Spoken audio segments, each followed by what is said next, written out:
The majority of the jobs created in the fourth quarter of 2022 were temporary jobs. They were mainly in trade and business services as companies prepared for the festive season. Of the 48,000 jobs created in the quarter, 42,000 were part-time jobs, while 6,000 were full-time. At the same time, decreases in jobs were recorded in the construction and manufacturing sectors in the last quarter of last year.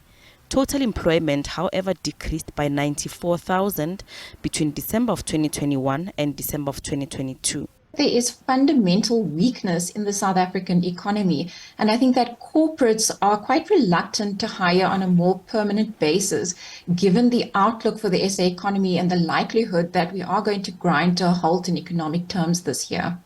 Stats SA says basic salaries or wages increased by 4.4% in the year between December of 2021 and December of 2022. Inflation over the past year was at an average of 6.9%, meaning salaries did not rise enough to meet the high inflation levels. We've come off a reasonably high base in terms of consumption spending, and we've seen that consumption spending averaged around 2.5% last year.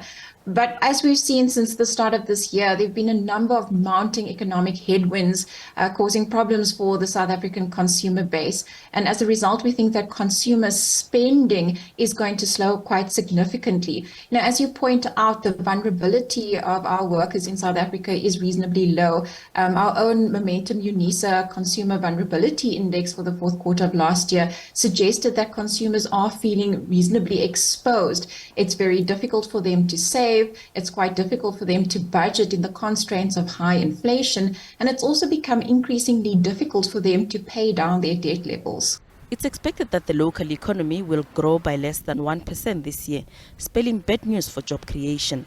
Gloria Safako Mosi, SABC News, Johannesburg.